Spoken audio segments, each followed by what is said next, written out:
ಚುನಾವಣಾ ರಾಜಕೀಯಕ್ಕೆ Siddaramaiah good bye ಹೇಳಿದ್ದಾರೆ. 2028ಕ್ಕೆ ಕಾಂಗ್ರೆಸ್ ಪಕ್ಷಕ್ಕೆ ಕಾದಿದೆಯಾ? ಹಾಗಾದರೆ ಬಿಗ್ ಗಂಡಾಂತರ ಅನ್ನೋ ಪ್ರಶ್ನೆ.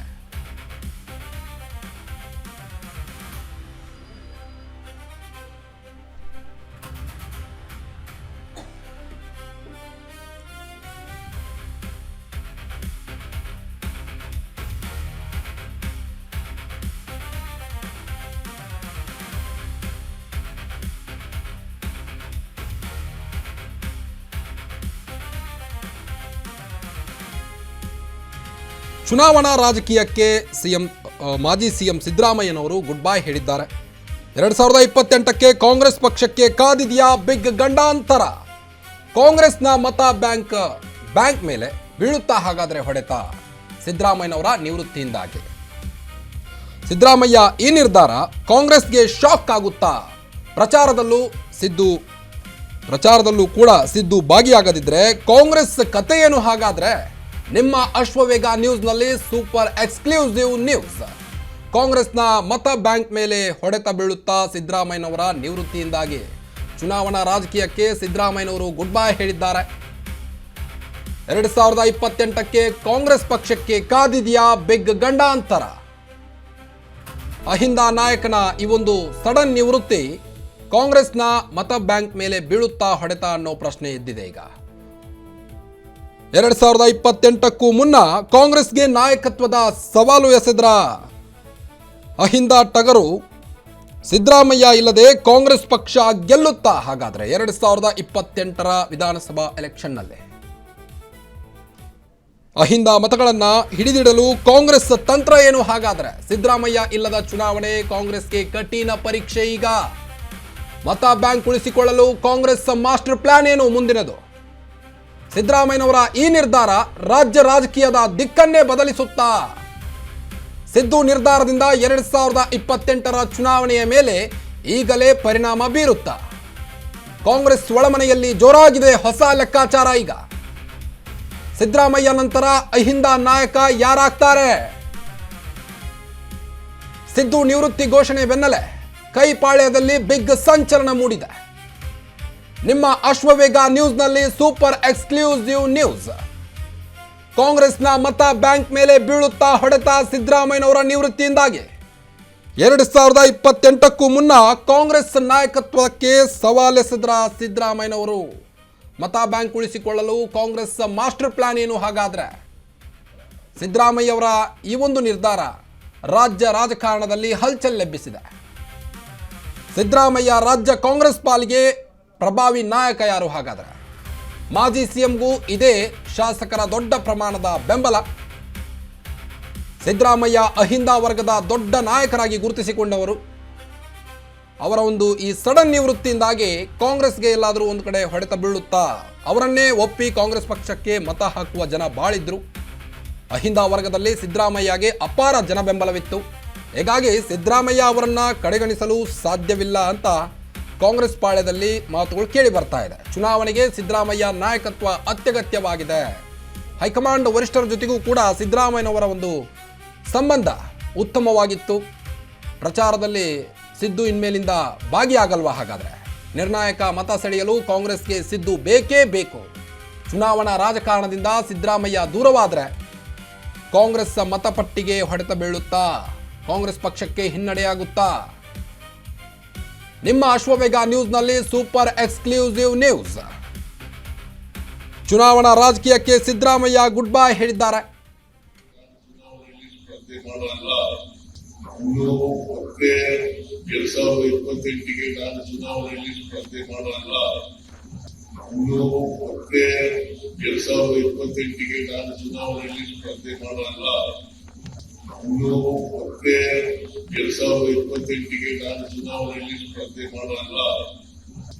ಇನ್ನು ಮತ್ತೆ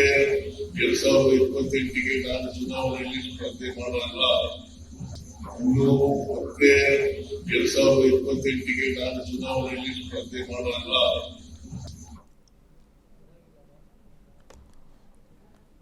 ಮನೆ ಬಗ್ಗೆ ಹೆಚ್ಚಿನ ಅಪ್ಡೇಟ್ಸ್ ಕೊಡ್ತಾ ಹೋಗ್ತಾರೆ ಡೆಸ್ಕ್ನಿಂದ ನಮ್ಮ ಪ್ರತಿನಿಧಿ ಪವನ್. ಸಿದ್ದರಾಮಯ್ಯನವರು ರಾಜಕಾರಣಕ್ಕೆ ಈಗಾಗಲೇ ಗುಡ್ ಬೈ ಹೇಳಿದ್ದಾರೆ. ಇದರಿಂದಾಗಿ ಎಲ್ಲೋ ಒಂದು ಕಡೆ ಕಾಂಗ್ರೆಸ್ನ ಮತ ಬ್ಯಾಂಕ್ ಮೇಲೆ ಹೊಡೆತ ಬೀಳುತ್ತಾ ಅನ್ನೋದು ಪ್ರಶ್ನೆಯಾಗಿದೆ. ಕಾರ್ತಿಕ್, ಏನು ಮಾಜಿ ಸಿ ಎಂ ಸಿದ್ದರಾಮಯ್ಯನವರು ಕಳೆದ 2 ದಶಕಗಳಿಂದ ರಾಜ್ಯ ರಾಜಕಾರಣದ ಕೇಂದ್ರ ಬಿಂದು, ಅಂದರೆ 1996 3 ದಶಕಗಳು, 1996ರಲ್ಲಿ ಅವರೇನು DCM ಆಗ್ತಾರಲ್ಲ, ಅಲ್ಲಿಂದ ಕೂಡ ರಾಜ್ಯ ರಾಜಕಾರಣದ ಕೇಂದ್ರ ಬಿಂದುವಾಗೇ ಬಂದಿದ್ದಂಥವ್ರು.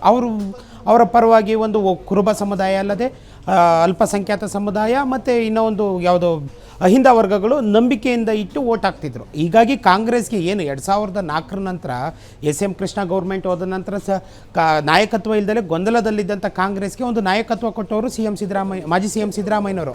ಅಂದರೆ ಸಿದ್ದರಾಮಯ್ಯನವರ ಹೋರಾಟ ಮತ್ತು ಆ ಚಾತುರ್ಯ ಮತ್ತು ಅವರ ಬಾಡಿ ಲ್ಯಾಂಗ್ವೇಜು, ಜನರನ್ನು ಸೆಳೆಯುವಂಥದ್ದು ಮತ್ತು ಅವರ ಸ್ಥಳೀಯತೆ, ಅಂದರೆ ಭಾಷೆ ವಿಚಾರವಾಗಿರ್ಬೋದು, ಅವ್ರ ಬಾಡಿ ಲ್ಯಾಂಗ್ವೇಜು, ಅವ್ರು ಹಾಕೋ ಡ್ರೆಸ್ ಸೆನ್ಸಸ್ಸಿಂದನೂ ಕೂಡ ಅವರು ಅಭಿಮಾನಿಗಳನ್ನು ಗಳಿಸ್ಕೊಬಂದಂಥವ್ರು. ಪ್ರತಿ ವಿಧಾನಸಭಾ ಕ್ಷೇತ್ರದಲ್ಲೂ 30ರಿಂದ 35 ಸಾವಿರ ಅಥವಾ 20ರಿಂದ 25 ಸಾವಿರ ಓಟ್ಗಳನ್ನು ತನ್ನದೇ ಹೆಸರ ಮೇಲೆ ಓಟ್ ಹಾಕ್ಸೋ ಒಂದು ಇದನ್ನು ಏನು ವ್ಯಕ್ತಿತ್ವವನ್ನು ಬೆಳೆಸ್ಕೊಂಡಿದ್ದಂಥವ್ರು. ಈಗ ಏಕೆ ಸಿದ್ದರಾಮಯ್ಯನವರು ಕಳೆದ 2018ರಿಂದನೂ ನಾನು ಮುಂದಿನ ಚುನಾವಣೆಯಲ್ಲಿ ನಿಲ್ಲಲ್ಲ ಅನ್ನೋದನ್ನ ಘೋಷಣೆ ಮಾಡ್ಕೊಂಡೆ. ಅಂದರೆ 2018ರಲ್ಲಿ ನಾನು ಚಾಮುಂಡೇಶ್ವರಿಯಲ್ಲಿ ಕೊನೆಯ ಬಾರಿಗೆ ಸ್ಪರ್ಧೆ ಮಾಡ್ತೀನಿ, ಅದಾದ ಬಳಿಕ ನಾನು ಚುನಾವಣೆಗೆ ನಿಲ್ಲಲ್ಲ ಅಂತಂದೇಳಿ ಈ ಹಿಂದೆ ಹೇಳಿದರು. ಆದರೆ ನಾಯಕರು, ಅಂದರೆ ಕಾಂಗ್ರೆಸ್ ನಾಯಕರು, ಅವರ ಆತ್ಮೀಯ ಸ್ನೇಹಿತರು, ಹಾಗೆ ಎಲ್ಲ ರಾಜ್ಯದ ಹಿರಿಯ ಮುಖಂಡರಾಗಿ ಕಾಂಗ್ರೆಸ್ನ, ಅಂದರೆ ಅಹಿಂದ ವರ್ಗದ ನಾಯಕರು ಮಾಜಿ ಸಿ ಎಂ ಸಿದ್ದರಾಮಯ್ಯನವ್ರನ್ನ ಮನವೊಲಿಸಿ ಸ್ಪರ್ಧೆ ಮಾಡೋದಕ್ಕೆ 2023ಕ್ಕೆ ಇದನ್ನು ಮಾಡಿದರು. ಹಾಗಾಗಿ ಅವರು 2021ರಲ್ಲಿ ಒಂದು ಶಕ್ತಿ ಪ್ರದರ್ಶನ ಮಾಡಿದೆ. ಅದು 2022 ಆಗಸ್ಟ್ 16ನೇ ತಾರೀಕು ಏನು ದಾವಣಗೆರೆಯಲ್ಲಿ ನಡೆದಂಥ ಸಿದ್ದರಾಮೋತ್ಸವವನ್ನು ಶಕ್ತಿ ಪ್ರದರ್ಶನ ಮಾಡಿದೆ. ಅಂದರೆ ಸಿ ಎಂ ಸಿದ್ದರಾಮಯ್ಯನವರು ತಮ್ಮ ವ್ಯಕ್ತಿಗತವಾಗಿ ಅಲ್ಲದೆ ತಮ್ಮ ಕಾರ್ಯವೈಖರಿಯಿಂದ ಮತ್ತು ತಮ್ಮ ವಿಶೇಷ ನಡವಳಿಕೆಯಿಂದ ಜನರನ್ನು ರೀಚ್ ಆದವರು. ಇದು ಕಾಂಗ್ರೆಸ್ ಪಕ್ಷಕ್ಕೆ ಒಂದು ಬಹುದೊಡ್ಡ ಇದಾಗಿತ್ತು, ಅಂದರೆ ವೋಟ್ ಬ್ಯಾಂಕ್ ಆಗಿ ಕನ್ವರ್ಟ್ ಆಗಿತ್ತು. ಅಲ್ಪಸಂಖ್ಯಾತ ಅಲ್ಪಸಂಖ್ಯಾತ ಹಿಂದುಳಿದ ವರ್ಗ ದಲಿತ ಇದೆಯಲ್ಲ, ಈ ಮೂರನ್ನು ಒಟ್ಟಾಗಿ ಕಾಂಗ್ರೆಸ್ಗೆ ತಂದಿದ್ದ ಕೀರ್ತಿ ಸಿದ್ದರಾಮಯ್ಯನವ್ರಿಗಿದೆ. ಏಕೆಂದರೆ ಈ ಹಿಂದೆ ಆಗಿದ್ದಂಥದ್ದು ಯಾರು ಬಂಗಾರಪ್ಪನವರಿದ್ದರು, ದೇವರಾಜ್ ಅರಸು ಅವರಿದ್ದರು, ಇದೇ ಕಾಂಬಿನೇಷನ್ನೇ ಮಾಡಿದ್ದು. ಇದಾದ ನಂತರ 1 ದಶಕಗಳ ನಂತರ ಈ ಕಾಂಬಿನೇಷನ್ನ ಕಾಂಗ್ರೆಸ್ನಲ್ಲಿ ಟ್ರೈ ಮಾಡಿದವರು ಮಾಜಿ ಸಿ ಎಂ ಸಿದ್ದರಾಮಯ್ಯನವರು. ಹೀಗಾಗಿ ಆ ಕಾಂಬಿನೇಷನ್ನೇ ಮುಂದುವರಿಸ್ಕೊಂಡು ಹೋಗಬೇಕಾಗಿತ್ತು. ಹಾಗಾಗಿ 2 ಬಾರಿ ಏನು ಸಿದ್ದರಾಮಯ್ಯನವರು 17 ವರ್ಷ CLP ನಾಯಕರಾಗಿ ಕಾಂಗ್ರೆಸ್ ನಾಯಕತ್ವವನ್ನು ನಡೆಸ್ಕೊಂಡ್ಬಂದಿದ್ದಂಥವ್ರು. 2008 ಚುನಾವಣೆ ಸೋತಿದ್ದು, 2018 ಚುನಾವಣೆ ಸೋತಿದ್ದು, 2013ರಲ್ಲಿ ಕೂಡ ಸಿಂಗಲ್ ಲಾರ್ಜೆಸ್ಟ್ ಪಾರ್ಟಿಯಾಗಿ ಅಧಿಕಾರಕ್ಕೆ ತಂದಿದ್ದು 121 ಸೀಟ್ ಗೆಲ್ಲುವ ಮೂಲಕ. ತಿರ್ಗಾ ಮತ್ತು 2023ರಲ್ಲೂ ಅಷ್ಟೇ 136 ಸೀಟು ಗೆಲ್ಲುವ ಮುಖಾಂತರ ತಮ್ಮ ನಾಯಕತ್ವದಲ್ಲಿ DK ಶಿವಕುಮಾರ್ ಅವರು 2023ರಲ್ಲಿ KPCC ಅಧ್ಯಕ್ಷರಾಗಿ ಕೆಲಸ ಮಾಡಿದರೆ, 2013ರಲ್ಲಿ ಪರಮೇಶ್ವರ್ ಅವ್ರನ್ನ ಜೊತೆಗಿಟ್ಟುಕೊಂಡು ಇವರು ಕಾಂಗ್ರೆಸ್ ಪಕ್ಷವನ್ನು ಅಧಿಕಾರಕ್ಕೆ ತಂದಿದ್ದ ಕೀರ್ತಿ ಅವರಲ್ಲಿದೆ. ಅಂದರೆ ಒಂದು ಮಟ್ಟಿಗೆ ಸಿದ್ದರಾಮಯ್ಯನವರು ಜನಪ್ರಿಯತೆಯನ್ನು ಗಳಿಸಿದರು, ಜನಪ್ರಿಯ ನಾಯಕರಾಗಿ ಹೊರಹೊಮ್ಮಿದ್ರು. ಈಗ 2026 ಏನು ಜೂನ್ 3ನೇ ತಾರೀಕು ರಾಜೀನಾಮೆ ನೀಡೋ ಮುಖಾಂತರ ರಾಜ್ಯ ರಾಜಕಾರಣದಿಂದ ಹಿಂದೆ ಸರೋದ್ರ ಅಥವಾ ತೆರೆಮರೆಗೆ ಸರೋದ್ರ, ಸಕ್ರಿಯ ರಾಜಕಾರಣದಿಂದ ಹೊರಹೋದ್ರ ಅನ್ನೋ ಒಂದು ಚರ್ಚೆ ನಡೀತಾ ಇರೋ ಬೆನ್ನಲ್ಲೇ ಏನು ಮೊನ್ನೆ ಮಂಡ್ಯಗೆ ಹೋಗಿ KR ಪೇಟೆ ಕೃಷ್ಣ ಅವರು, ಏನು ಮಾಜಿ ಸ್ಪೀಕರ್ ಆಗಿರೋವಂಥ ಕೃಷ್ಣ ಅವರ ಸ್ಮರಣೆ ವಿಚಾರವಾಗಿ ಒಂದು ವೇದಿಕೆಯಲ್ಲಿ ಮಾತಾಡಬೇಕಾದ್ರೆ, ನಾನು 2028 ವಿಧಾನಸಭಾ ಚುನಾವಣೆಗೆ ಸ್ಪರ್ಧಿಸಲ್ಲ, ಇನ್ನು ಸಕ್ರಿಯ ರಾಜಕಾರಣದಲ್ಲಿದ್ದರೂ ಕೂಡ ಚುನಾವಣಾ ರಾಜಕಾರಣದಲ್ಲಿ ನಾನು ಸ್ಪರ್ಧೆ ಮಾಡಲ್ಲ ಅನ್ನೋ ಹೇಳೋದ್ರ ಮುಖಾಂತರ ಒಂದು ಕಾಂಗ್ರೆಸ್ ಪಕ್ಷಕ್ಕೂ ಬಹುದೊಡ್ಡ ಶಾಕ್ ಕೊಟ್ಟಿದ್ದಾರೆ. ಅದಲ್ಲದೆ ಸಿದ್ದರಾಮಯ್ಯನವರ ಅಭಿಮಾನಿಗಳಿಗೂ ಒಂದು ಶಾಕ್ ಕೊಟ್ಟಿದ್ದಾರೆ. ಈ ಮುಖಾಂತರ ಸಿದ್ದರಾಮಯ್ಯ ಏನು 2021ರಲ್ಲಿ ಯಡಿಯೂರಪ್ಪನ ರಾಜೀನಾಮೆ ಕೊಟ್ಟಾಗ ಅವರ ಅಭಿಮಾನಿ ಬಳಗ ಮತ್ತು ಅವರನ್ನು ನಂಬಿದಂಥ ಕಾರ್ಯಕರ್ತರು ಚೆದರೋದ್ರು.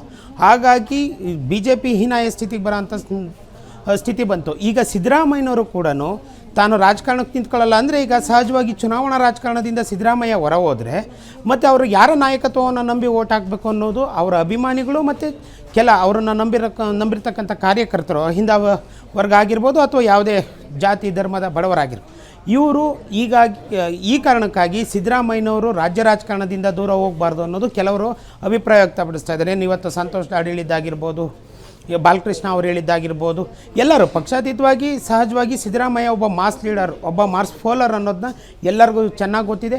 ಮತ್ತು ಅವರು ಕೊಟ್ಟಂಥ ಯೋಜನೆಗಳಿಂದ ಜನರನ್ನು ರೀಚ್ ಆಗಿರೋದು ಸಿದ್ದರಾಮಯ್ಯನವರು. ಅನ್ನಭಾಗ್ಯ ಆಗಿರ್ಬೋದು, ವಿಶೇಷವಾಗಿ ಭಾಗ್ಯಗಳು 2013ರಿಂದ 18ರವರೆಗೂ ಕೊಟ್ಟಂಥ ಭಾಗ್ಯಗಳಾಗಿರ್ಬೋದು, 2023ರಿಂದ 26ರವರೆಗೂ ಕೊಟ್ಟಂಥ ಗ್ಯಾರಂಟಿ ಯೋಜನೆಗಳು, ಈ 8 ವರ್ಷ ಆಡಳಿತ ಮಾಡಿದಂಥ ಸಿದ್ದರಾಮಯ್ಯನವರು ತಮ್ಮ ಯೋಜನೆಗಳ ಮುಖಾಂತರ ಅನ್ನರಾಮಯ್ಯ, ಕನ್ನಡ ರಾಮಯ್ಯ ಮತ್ತು ಗ್ಯಾರಂಟಿ ರಾಮಯ್ಯ ಅನ್ನೋ ಮುಖಾಂತರ ತಮ್ಮದೇ ಆದ ಹೆಸರುಗಳನ್ನು ಗಳಿಸ್ಕೊಂಬಂದಂಥವ್ರು. ಈಗ ಈ ಮಾಸ್ ಲೀಡರು ಏಕಾಏಕಿ ಚುನಾವಣಾ ರಾಜಕಾರಣದಿಂದ ಮತ್ತು ಸಕ್ರಿಯ ರಾಜಕಾರಣದಿಂದ ದೂರ ಹೋದರೆ ಪಕ್ಷಕ್ಕೆ, ಕಾಂಗ್ರೆಸ್ ಪಕ್ಷಕ್ಕೆ ಎಫೆಕ್ಟ್ ಆಗುತ್ತೆ ಅನ್ನೋದು ಕಾಂಗ್ರೆಸ್ ನಾಯಕರು ಈಗ ಆಲ್ರೆಡಿ ಶುರು ಮಾಡಿದ್ದಾರೆ.